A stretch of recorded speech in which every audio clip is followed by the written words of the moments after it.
Good morning students, you are welcome in this video, and this video is for class 9th 11th 10th 11th and for other classes also. Topic clause. Okay, आज हम clause topic से start करने वाले हैं और clause के इस topic में आपको मालूम होना चाहिए कि क्लॉज क्या है। अभी क्लॉज के बारे में हम आपको बता देंगे, बाकी क्लॉज के बारे में मैंने अभी एक डेफिनेशन यहाँ पे नोट की है, उस डेफिनेशन के बारे में हम जानते हैं फर्स्ट ऑफ ऑल कि क्लॉज होता क्या है। क्लॉज इज अ सब part of a sentence. Sentence का सब पार्ट होता है। किसका सब पार्ट होता है? सेंटेंस का सब पार्ट होता है which has its on subject, और इस क्लॉज का अपना एक सब्जेक्ट होता है एंड ए फाइनाइट वर्ब, और अपनी एक फाइनाइट वर्ब होती है। ठीक है, अपना एक सब्जेक्ट। अब मैं जैसे बात करूं कि एक सेंटेंस है, एक सेंटेंस के अंदर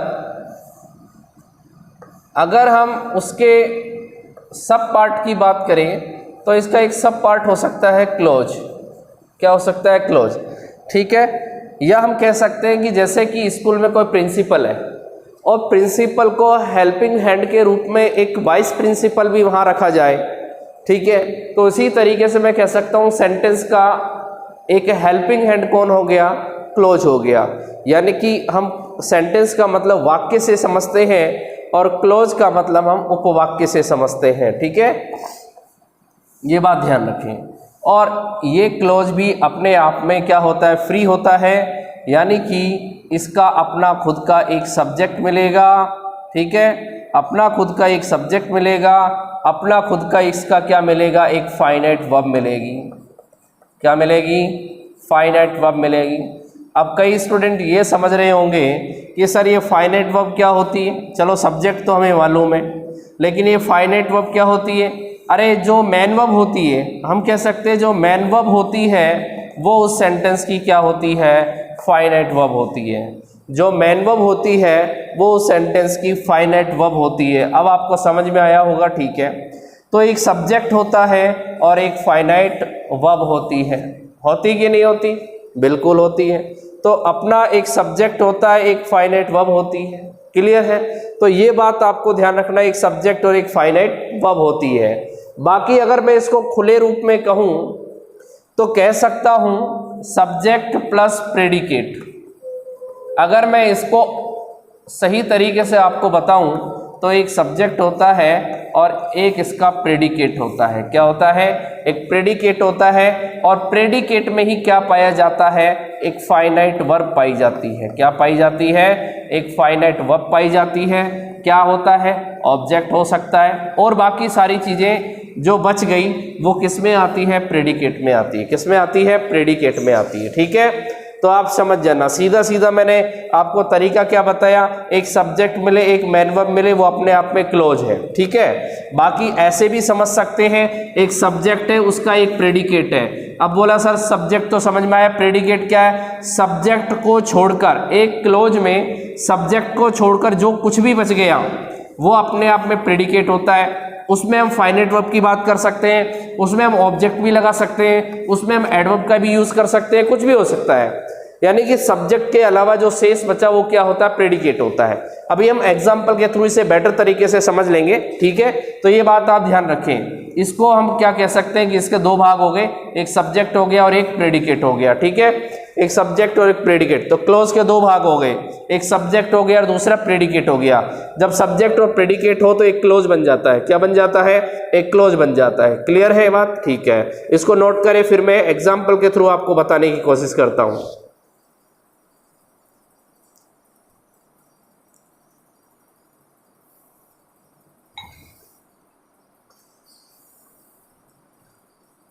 ओके, नोट हो गया होगा।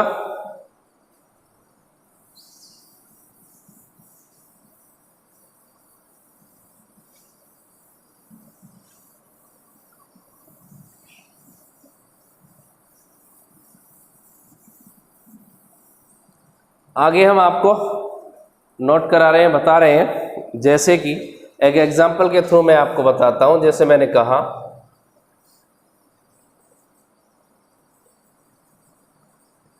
रोशनी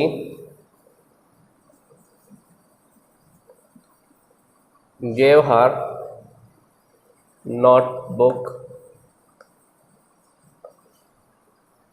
to सुमन। ये हमारे पास एक सेंटेंस है, अभी तक हमारे पास एक सेंटेंस मैंने दिया है। अब हम देखते हैं, सब्जेक्ट आपको मिला, ठीक है। यहां पर जो इसके अलावा कुछ भी बचा, देखो दो मैन वर्ब नहीं होनी चाहिए, एक क्लोज में एक ही मैन वर्ब होनी चाहिए। तो देख सकते हैं एक ही मैन वर्ब आई और कोई मैन वर्ब हमारे पास नहीं आई।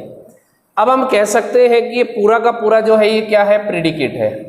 सब्जेक्ट को छोड़कर जो भी कुछ बचा ये क्या है, प्रेडिकेट है, ठीक है। प्रेडिकेट में सिर्फ एक ही मैन वर्ब आ सकती है। अब यहां पर देखो मैन वर्ब भी आ गई, यहां पर देखो ऑब्जेक्ट भी आ गया, ठीक है। यहां पर फिर ऑब्जेक्ट आ गया, ये आपको मैंने बताया, ये आपका इनडायरेक्ट ऑब्जेक्ट है और ये डायरेक्ट ऑब्जेक्ट है, ये तो आपको पता ही होगा। ये इनडायरेक्ट ऑब्जेक्ट है और ये डायरेक्ट ऑब्जेक्ट है। और ये आपको क्या बचा, टू सुमन, टू हुम, ये भी आपका ऑब्जेक्ट आ गया, ठीक है। तो रोशनी गेव हर नोटबुक टू सुमन, ठीक है। सॉरी, इसका हटा देना, हरी इनफ रहेगा आपके लिए, ठीक है। इतना हमने कर दिया। तो रोशनी गेव हर नोटबुक, ठीक है। अब हमारे पास देखा कि मैन वर्ब भी है और ऑब्जेक्ट भी है। अगर आगे और कुछ मिलता तो वो भी प्रेडिकेट में ही होता, लेकिन शर्त यह है कि प्रेडिकेट में एक ही मैन वर्ब का होना जरूरी है, एक से ज्यादा मैन वर्ब का कोई काम नहीं है। अगर एक से ज्यादा मैन वर्ब मिलती है, एक से ज्यादा फाइनाइट वर्ब होती है, तो उस स्थिति में क्लोज के जो नंबर है, यानी कि नंबर ऑफ क्लोज है वो ज्यादा हो जाएगी। यानी कि अगर 2 फाइनाइट वर्ब है तो 2 क्लोज हो जाएंगे, 3 फाइनाइट वर्ब है तो 3 क्या हो जाएंगी, हमारे पास क्लोज हो जाएंगे। तो एक सब्जेक्ट और एक प्रेडिकेट, जब एक सब्जेक्ट और एक प्रेडिकेट है, इट मीन्स वो क्या है, एक क्लोज बन गया। वो क्या बन गया, एक क्लोज बन गया, ठीक है। जैसे मैंने कहा, तानिया, ठीक है, टुक ए चॉकलेट, ओके। यहां सब्जेक्ट मिला, ये पूरा प्रेडिकेट मिला, लेकिन प्रेडिकेट की शर्त क्या है, प्रेडिकेट की शर्त ये है कि एक ही मैन वर्ब मिलनी चाहिए, एक ही मैन वर्ब हमें मिली है। इट मीन्स ये क्या हो गया, ये हमारे पास एक क्लोज हो गया। क्योंकि क्लोज के लिए मैंने क्या बताया, एक सब्जेक्ट होना चाहिए, एक प्रेडिकेट है। प्रेडिकेट का मतलब एक फाइनाइट वर्ब होनी चाहिए। और देख सकते हैं, जैसे मैंने कहा, he is a good architect, ठीक है, ए गुड आर्किटेक्ट। यहां पर हमने ये लिखा, यहां पर सब्जेक्ट मिला और उसके बाद ये प्रेडिकेट मिला। अब मैन वर्ब पूछोगे, भाई मैन वर्ब ये है। जब हेल्पिंग वर्ब अकेले काम करे तो वो हेल्पिंग वर्ब नहीं बल्कि मैन वर्ब का काम करती है, तो ये मैन वर्ब है, ध्यान रखना। ये इसके बाद का इसका ऑब्जेक्ट बचा कि नहीं बचा ऑब्जेक्ट, ठीक है। इट मीन्स हम कह सकते हैं यहां पर एक सब्जेक्ट और एक प्रेडिकेट है, ये क्या है, एक क्लॉज है। और देख सकते हैं, हमने कहा, जैसे मैंने कहा, नमन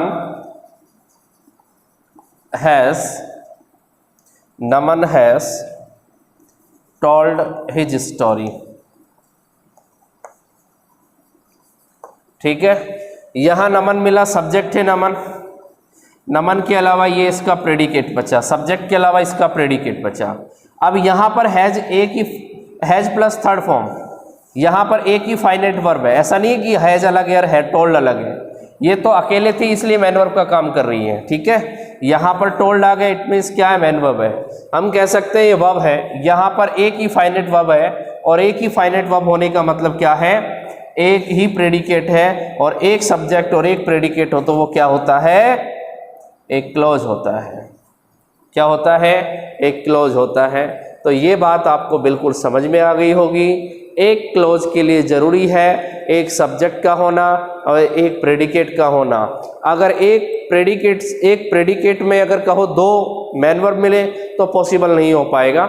इसके लिए जरूरी है कि अगर 2 मैन वर्ब है यानी कि 2 फाइनाइट वर्ब है, उस स्थिति में क्लॉज भी 2 हो जाएंगे। ओके, तो ये बात समझें।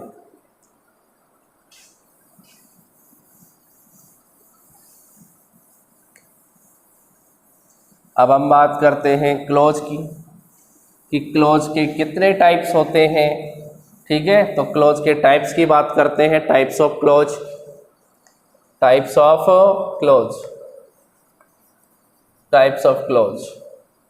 तो क्लोज के टाइप्स की बात करें तो क्लोज के टाइप्स कौन कौन से हैं उसके बारे में जानते हैं। मेनली हम दो क्लोज पढ़ते हैं। ठीक है, एक पढ़ते हैं मेन क्लोज, मेन क्लोज का दूसरा नाम है प्रिंसिपल क्लोज। मेन क्लोज का दूसरा नाम क्या है? प्रिंसिपल क्लोज है। ठीक है, और दूसरा जो क्लोज है वो है हमारे पास सब ऑर्डिनेट क्लोज। कौन सा क्लोज है? सब ऑर्डिनेट क्लोज। और सबऑर्डिनेट क्लोज का दूसरा नाम हम इसको शॉर्ट में सब क्लोज के नाम से भी जानते हैं। ठीक है, सब क्लोज के नाम से भी जानते हैं, या इसको हम डिपेंडेंट क्लोज भी कह देते हैं। क्या कह देते हैं? डिपेंडेंट क्लोज भी कह देते हैं। और इसको हम इंडिपेंडेंट क्लोज के नाम से भी जान सकते हैं, इंडिपेंडेंट क्लोज। ठीक है, और हिंदी में अगर आप जानना चाहो तो ये होता है मुख्य उपवाक्य और ये होता है आश्रित उपवाक्य।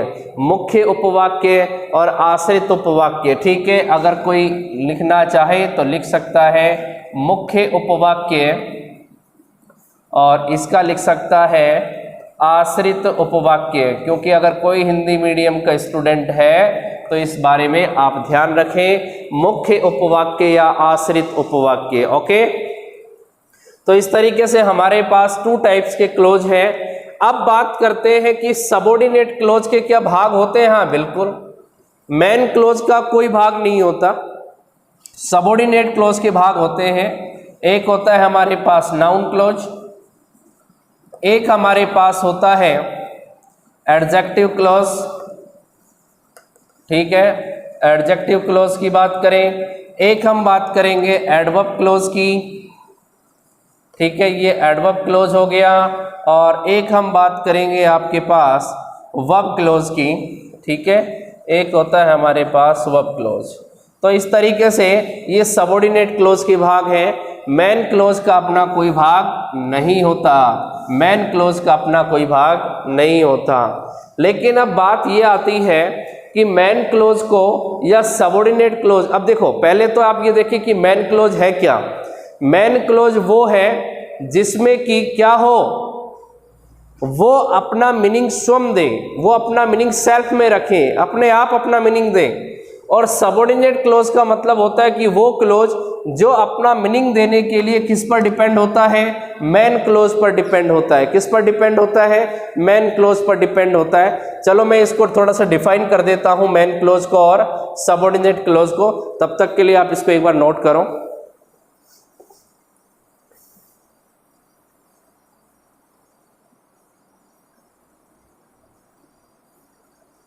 ओके, तो यहां मैं मेन क्लोज और सबऑर्डिनेट क्लोज को थोड़ा सा क्या कर देता हूं, इसको डिफाइन कर देता हूं कि मेन क्लोज क्या है। तो मेन क्लोज नाम मैंने इसके बता दिए हैं, कौन कौन से नेम हैं मेन क्लोज के। तो मेन क्लोज अपने आप में क्या होता है? ठीक है ना, which has its on meaning, ये खुद का अपना अर्थ रखता है। ठीक है ना, और अब बात करें कि which has its on meaning, ये अपना खुद का अर्थ रखता है, यानी कि अपना अर्थ देने के लिए खुद क्या है? रिस्पॉन्सिबल है, किसी दूसरे के ऊपर डिपेंड नहीं रहता। अब मेन क्लोज की बात करें तो ध्यान रखें, मेन क्लोज जो होता है उसके साथ दूसरा मेन क्लोज और दूसरा सबऑर्डिनेट क्लोज ऐड हो सकता है। अब बात करें सब क्लोज की, सब क्लोज कह दो या सबऑर्डिनेट क्लोज कह दो। सबऑर्डिनेट क्लोज क्या होता है?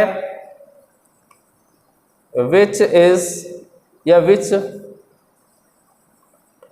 Depends on, which depends on main close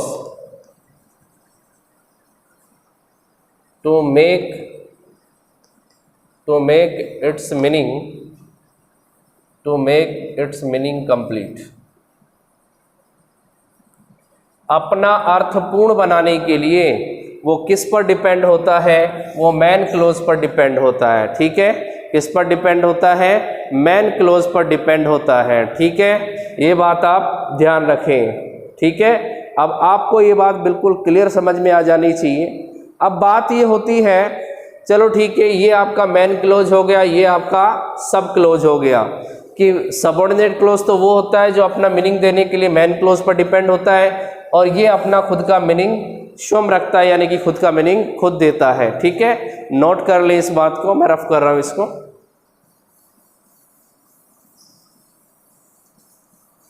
अब बात ये आती है कि मेन क्लोज का यूज या सबऑर्डिनेट क्लोज का यूज हम किस टाइप के सेंटेंस में कर सकते हैं। ठीक है, किस टाइप के सेंटेंस में कर सकते हैं। आपको पता है कि हम मीनिंग के बेस पर सेंटेंस के कितने टाइप पढ़ते हैं, 5, जो मैंने आपको नरेशन में भी बताए थे, जैसे assertive sentence, interrogative sentence, imperative sentence, optative sentence और एक्सक्लेमेटरी सेंटेंस। लेकिन अगर हम बात करें कि कंस्ट्रक्शन के बेस पर, रचना के आधार पर जिसको कहते हैं, कितने टाइप के सेंटेंस होते हैं, तो ध्यान रखना, there are 3 types of sentence. There are 3 types of sentence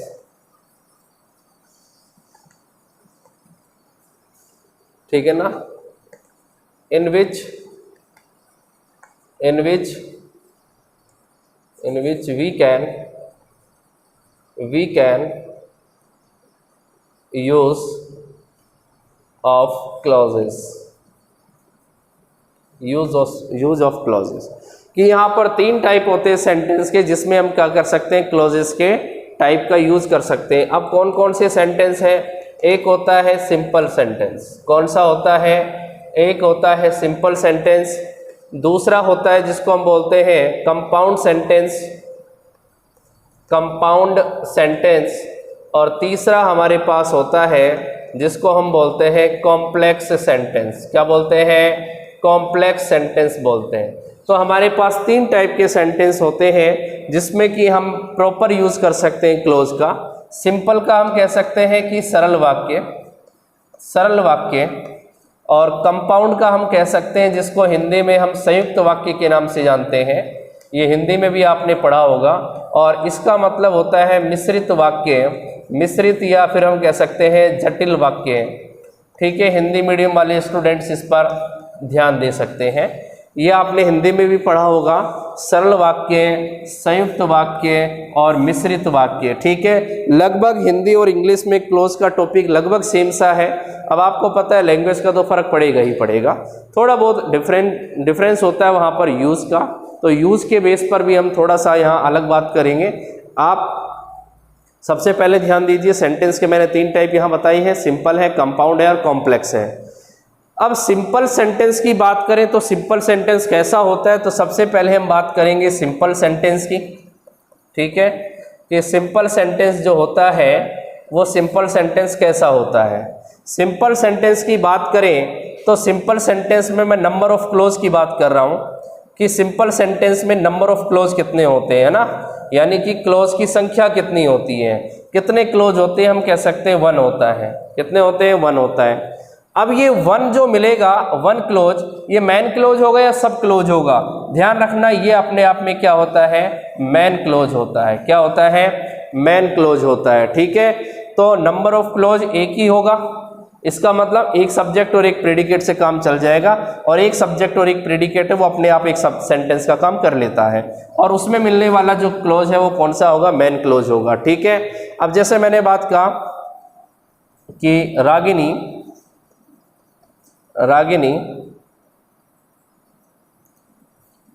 did not eat anything. Okay, यहां पर मैंने दे दिया, यहां पर एक सब्जेक्ट मिला, यहां पर एक प्रेडिकेट मिला। अब देखो एक ही मेन वर्ब है यहाँ पर, डिड नॉट ईट मैंने यहाँ पे यूज की वर्ब, ठीक है, एक फाइनाइट वर्ब है। ओके, तो ये एक सब्जेक्ट और एक प्रेडिकेट है, एक सब्जेक्ट और एक प्रेडिकेट, एक क्लोज हो गया। क्या हो गया, क्लोज। लेकिन अब मैं बात ये कर रहा हूं कि यहाँ पर ये क्लोज तो है, लेकिन ये क्लोज है कैसा, अकेला क्लोज हमेशा मैन क्लोज होता है। अकेला क्लोज हमेशा कैसा होता है? मैन क्लोज होता है। अकेला क्लोज हमेशा मैन क्लोज होता है। ओके, ये बात आप ध्यान रखिए, अकेला क्लोज हमेशा मैन क्लोज होता है। अब हम बात करते हैं नेक्स्ट कंपाउंड सेंटेंस की। कंपाउंड सेंटेंस में किस टाइप के क्लोज होते हैं वो देख लेते हैं एक बार।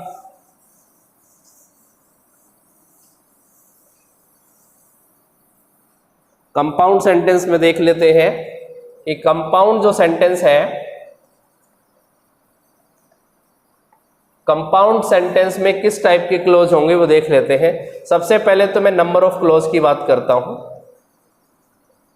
नंबर ऑफ क्लोज यहां एक से ज्यादा होंगे, एक से ज्यादा, ठीक है ना। मैंने कहा more than one, more than one, लेकिन और क्या शर्त है? मोर देन वन, बट लेकिन यहां पर जब मैं एक से ज्यादा क्लोज को जोड़ूंगा तो मुझे यहां पर कंजंक्शन की जरूरत होगी। किसकी जरूरत होगी? कंजंक्शन की जरूरत होगी। और कंजंक्शन को हम अगर डिवाइड करें तो कंजंक्शन के हम दो प्रकार पढ़ते हैं, एक सबऑर्डिनेट कंजंक्शन पढ़ते हैं और दूसरा हम कोऑर्डिनेट कंजंक्शन पढ़ते हैं, ठीक है। अब आप ये सोच रहे होंगे कि ये कोऑर्डिनेट कंजंक्शन क्या होता है और सबऑर्डिनेट कंजंक्शन क्या होता है, ठीक है ना। But these clauses are added, यानी कि जोड़े जाते हैं या क्या किया जाता है, उनको कंबाइंड किया जाता है। आर एडेड और combined with coordinate conjunction, with coordinate conjunction. अब हम उनको किससे जोड़ते हैं? कोऑर्डिनेट कंजंक्शन से जोड़ते हैं। अब कोऑर्डिनेट कंजंक्शंस कैसे होते हैं? जैसे मैंने कहा कोऑर्डिनेट कंजंक्शन की बात की, कोऑर्डिनेट कंजंक्शन की बात की, जैसे मैंने कहा बट, ठीक है, मैंने कहा देयरफॉर। ये ध्यान रखना, ये कोऑर्डिनेट में भी चले जाएंगे, सबऑर्डिनेट में भी चले जाएंगे।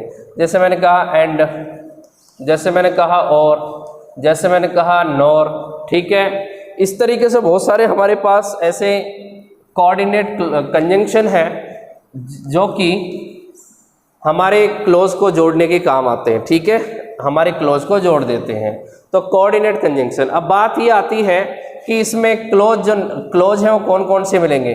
ध्यान रखना, मैन क्लोज हमेशा एक ही होता है कि नहीं होता? हाँ। अब ध्यान रखें, जब हम इनसे जोड़ेंगे तो कंपाउंड सेंटेंस में दूसरा भी क्या होगा? मैन क्लोज होगा, ठीक है। ध्यान रखना, एक से ज्यादा हो सकते हैं, कैसे भी हो सकते हैं, ठीक है। आप ऐसे भी इसको नोट कर सकते हो, मैन क्लोज और मैन क्लोज जितने भी मिलेंगे, अगर एक मिला वो भी मैन क्लोज, दूसरा मिलेगा तो भी मैन क्लोज, और भी मिलेंगे तो भी मैन क्लोज, ठीक है।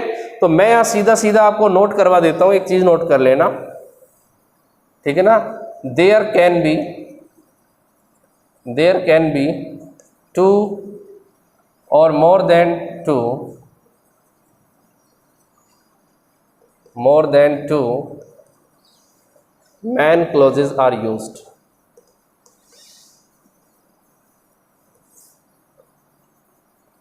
तो उसमें कंपाउंड सेंटेंस में दो या दो से ज्यादा क्या हो सकते हैं? मैन क्लोज हो सकते हैं। क्या सबऑर्डिनेट क्लोज नहीं होंगे? नहीं होंगे। सारे के सारे कंजंक्शन कैसे होंगे, क्लोज कैसे होंगे? Man close. जैसे मैंने कहा he is very sad but his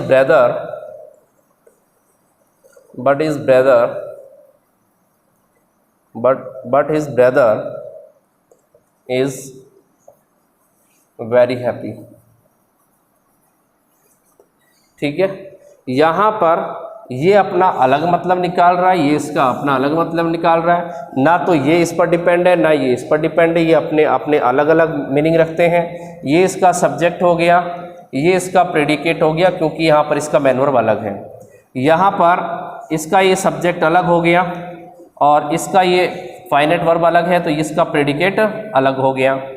अब यहाँ पर ये अपना अलग क्लोज है, ये इस पर डिपेंड नहीं है तो ये मेन क्लोज है, और ये वाला भी इसके ऊपर डिपेंड नहीं है इसलिए ये भी क्या है, मेन क्लोज है।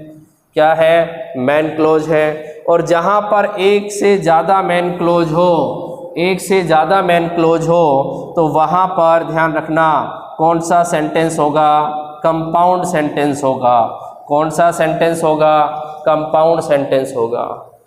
क्लियर है, नोट कर लो, ठीक है, नोट कर लीजिए इस चीज़ को।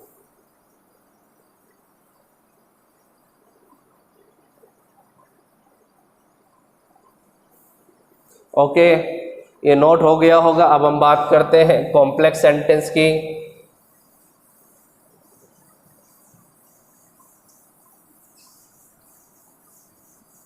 अब हम बात करते हैं कॉम्प्लेक्स सेंटेंस की। अब मैं कॉम्प्लेक्स सेंटेंस की बात करता हूँ,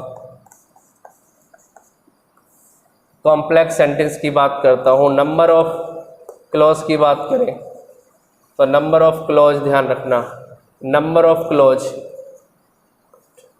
2 और मोर देन 2, 2 और मोर देन 2, 2 या 2 से ज़्यादा। अब कंजंक्शन की बात, तो ये कौन से कंजंक्शन से ऐड हो सकते हैं, कौन से कंजंक्शन ऐड होते हैं, तो यहाँ पर कह सकते हैं सब ऑर्डिनेट कंजंक्शन।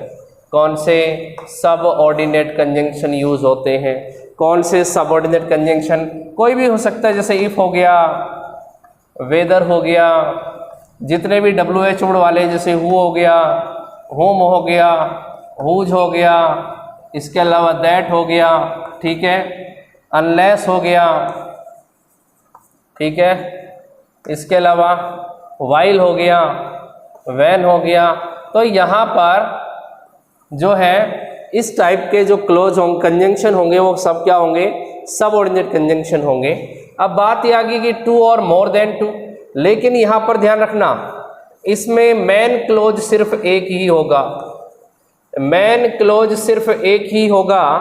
और सब ऑर्डिनेट क्लोज कितने हो सकते हैं, सबऑर्डिनेट क्लोज यानी कि मोर देन 1 हो सकते हैं, मोर देन 1 हो सकता है, ये बात ध्यान रखना, एक से ज़्यादा हो सकते हैं, मोर देन 1 और 1, ठीक है, 1 और मोर देन 1 कह सकते हैं, 1 या फिर मोर देन 1, एक भी हो सकता है और एक से ज़्यादा भी हो सकता है, मोर देन 1, 1 और मोर देन 1, एक या एक से ज़्यादा हो सकते हैं। सपोज करो कोई फैमिली है, मैं आपको इसका एक एग्जांपल बता रहा हूँ। सपोज करो एक फैमिली है, फैमिली में मुखिया कौन है, फादर है, ठीक है, यानी कि हेड कौन हो गए, फादर।